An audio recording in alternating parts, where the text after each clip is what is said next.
ہم کریں گے ہر مظلوم کی حمایت۔ السلام علیکم، میں ہوں حرین فاطمہ اور آپ دیکھ رہے ہیں حمایتی نیوز HD چینل۔ نظر ڈالتے ہیں آج کی اہم خبروں پر۔ حیدرآباد کا واقعہ جس میں دکاندار نے پولیس پر الزام لگایا ہے انتہائی تشویشناک ہے۔ دکاندار کی گواہی کے مطابق ان کے پاس تمام ضروری دستاویزات موجود ہونے کے باوجود پولیس نے ان کے اور ان کے بھائی پر گولیاں چلائی اور تشدد کیا۔ دکاندار نے اس واقعے کی گواہی دیتے ہوئے کلمہ پڑھ کر کہا کہ وہ بے قصور ہے اور ان کے ساتھ ظلم کیا گیا ہے۔ اس واقعے کو پولیس کے خلاف پیش ہوتے ہوئے کہا جا سکتا ہے کہ دکاندار کا دعویٰ ہے کہ ان کے پاس تمام قانونی دستاویزات موجود تھیں، پھر بھی ان پر بلا جواز کارروائی کی گئی۔ پولیس کی طرف سے غیر قانونی طاقت کے استعمال اور تشدد کے واقعات سامنے آ رہے ہیں۔ یہ واقعہ عوام میں پولیس کے خلاف اعتماد کو مزید متاثر کر سکتا ہے اور اس واقعے کی شفاف تحقیقات کا مطالبہ کیا جا سکتا ہے۔ یہ خبر اس بات کو اجاگر کرتی ہے کہ پولیس کو قانون کے دائرے میں رہ کر کام کرنا چاہیے اور شہریوں کے ساتھ ناانصافی کا سدباب ضروری ہے۔ ہم IG سندھ SSP ملیر سے اپیل کرتے ہیں کہ اس واقعے کا نوٹس لیں اور ان کے اوپر کارروائی کریں۔ ظہیر عباس رپورٹ۔ اعوذ باللہ من الشیطان الرجیم، بسم اللہ الرحمن الرحیم۔ آج جو قائد آباد موبائل مارکیٹ میں FIA نجمنا موبائل آئی اسٹور پہ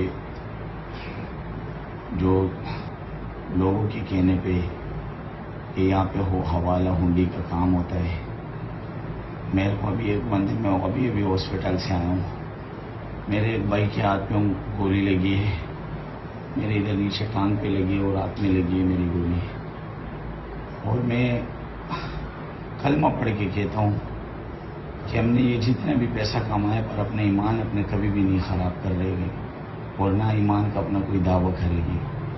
میں اپنے ایمان کا قسم اٹھا کے کہتا ہوں کہ لا الہ الا اللہ محمد رسول اللہ، یا ہم نے آج تک زندگی میں کبھی حوالہ ہنڈی کا کام کیا ہو، یا ہم نے آج تک کبھی زندگی میں کسی سے چوری کا فون خریدا ہو، یا ہم نے آج تک کبھی کسی سے non custom paid mobile phone خریدا ہو۔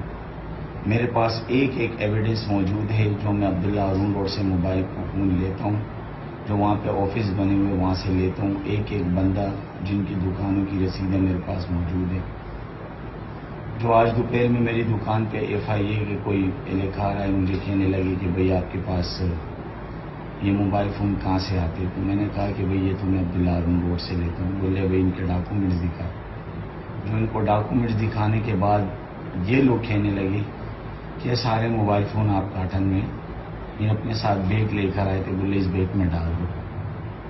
تو میں پھر سے کلمہ پڑھنے کے تیار ہوں کہ لا الہ الا اللہ محمد رسول اللہ۔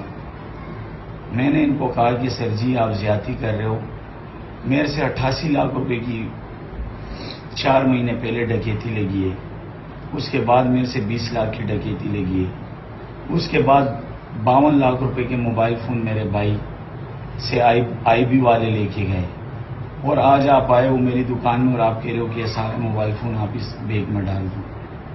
میں تو مر جاؤں گا، میں تو روڈ پہ آ جاؤں گا۔ میں نے تو ادھر خود اپنے آپ کو گولی مارنے کا بھی کہا ہے کہ میں اپنے آپ کو گولی ماروں۔ پھر پتہ نہیں اس کے بعد پولیس آئی، ان لوگوں نے اندھادھند فائرنگ شروع کی، میرے بھائی کو بھی گولی ماری، یہ ہاتھ میں مجھے بھی ماری، ٹانگ پہ گولی ماری۔ تو میں لہٰذا اعلیٰ افسران، بالائے افسران جتنے بھی ہے، میں ایک موزانہ آپ لوگوں سے ریکویسٹ کرتا ہوں، لا الہ الا اللہ محمد رسول اللہ، میں اپنا حق حلال کا کاروبار کر رہا ہوں، کسی کے ساتھ آج تک نہ زیادتی کی ہے اور نہ کبھی ہمارے ذہن میں کہ ہم کسی کے ساتھ زیادتی کریں گے، اس کے باوجود بھی کسی کے کہنے پہ ہمارے ساتھ اتنی زیادتی ہو رہی ہے، آخر کیوں؟ آپ کو ہم لوگ اس پاکستان تاری بھی دینے کے لیے جا رہے ہیں، پر انتہائی ظلم ہو رہا ہے ہمارے ساتھ، انتہائی درد دکھ کے ساتھ ہی اپنی یہ کہانی بیان کر رہا ہوں۔ میرا بھائی مجھے پتہ نہیں ہے، میرے دکان سے سارے موبائل فون اٹھا کے لے کے چلے گئے۔ یہ کیسے FIA ہے یار؟ ہم تو زندگی میں پہلی بار دیکھتے ہیں FIA جب کسی کو وارنٹ جاری کرتی ہے اس کو بلاتی ہے کہ آپ کے پاس کیا ایویڈنس ہے۔ میں اپنی زندگی میں صرف اور صرف 2 دفعہ گیا ہوں آؤٹ آف کنٹری، ایک عمرے کے لیے اور ایک دبئی گیا ہوں۔ اس کے علاوہ میرا حوالہ ہنڈی میرے کو تو یہ پتہ نہیں ہے کہ آج درہم کا کیا ریٹ ہے اور ڈالر کا کیا ریٹ ہے۔ لا الہ الا اللہ محمد رسول اللہ، کبھی زندگی میں نے وہ حوالہ ہنڈی کا کام کیا۔ بہرحال سمجھ میں نہیں آ رہا ہے، آپ کو ہمارا یہ کاروبار اس طرح چلتے ہوئے آپ کو نہیں یہ پسند، ہم اپنا کاروبار بھی بند کر دیں۔